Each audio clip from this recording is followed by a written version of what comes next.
Yes, kembali lagi dengan Putri Livia Wardani. Di sini aku akan mereview buku Kelasnya Manusia karya Munif Chatti. Beliau ini sudah almarhum ya, tapi bukunya keren banget pokoknya. Kayak gak bosan gitu bacanya ya. Kalau pertama kita lihat dari cover bukunya terlebih dahulu. Nah, untuk cover bukunya ini sangat simpel. Ya apa namanya itu? Ya menurut aku dia terlalu simpel gitu ya. Karena kayak kelasnya manusia. Jadi dia ini apa namanya? Ya bisa disebut kurang menarik, bisa disebut seperti itu. Karena di sini tidak ada unsur kelas-kelas gitu, karena tidak ada kelas seperti kelas sekolah dan lain-lain. Nah, dan untuk di dalamnya ini juga Munif Chatti ini bercerita atau menjelaskan tentang apa yang dialami ataupun yang kita semua alami pada saat pembelajaran atau pada saat belajar di sekolah ataupun di ruang-ruang pembelajaran lainnya. Munif Chatti menjelaskan dalam buku ini bahwa kenapa kita tidak kenapa kita tidak mengerti pada saat pembelajaran. Nah, lalu bagaimana caranya agar kita mengerti dalam pembelajaran? Semua ini terdapat pada buku Kelasnya Manusia ini.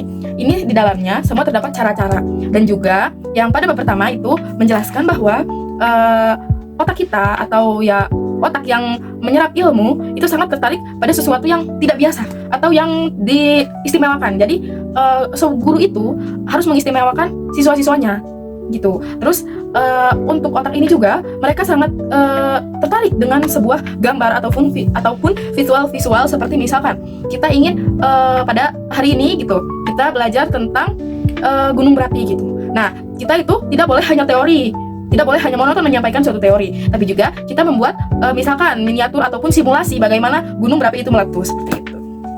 Dan juga seorang guru itu harus selalu tampil berbeda setiap harinya. Misalkan pada hari Senin dia itu memakai bros yang bertulisan apa misalkan gitu, yang membuat siswa-siswa itu tertarik untuk membacanya. Dan hari selanjutnya pun seperti itu, dengan tulisan atau bacaan yang berbeda.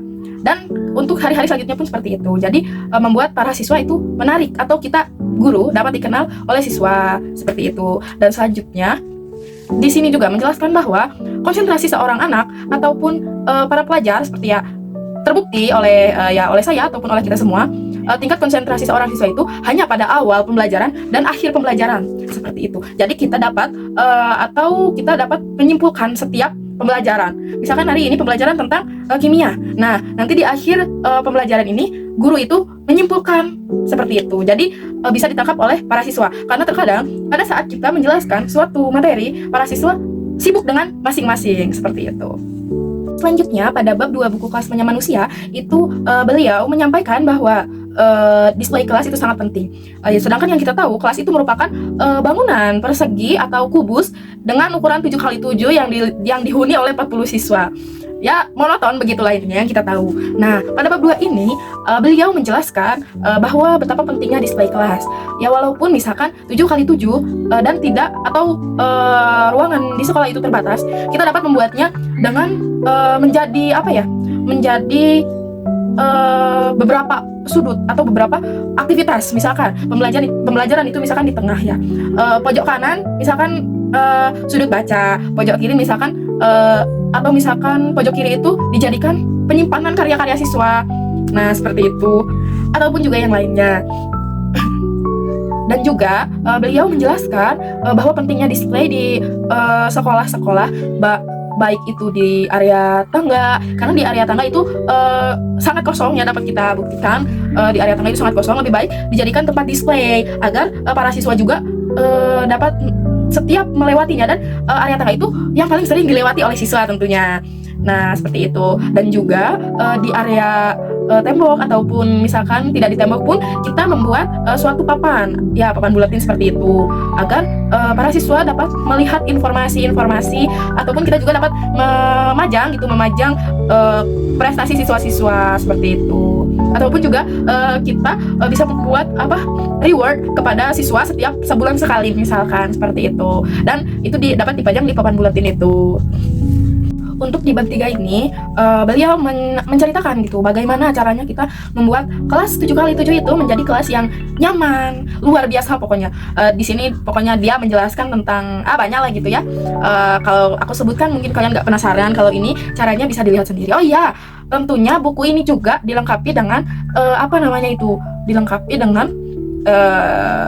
link YouTube gitu. Jadi kita dapat melihat videonya secara langsung seperti itu.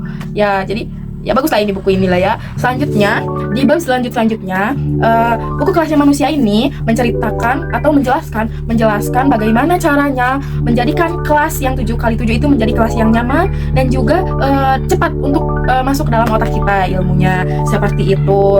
Jadi ya bisa disimpulkan bahwa buku ini sangat gila keren banget pokoknya buku ini ya.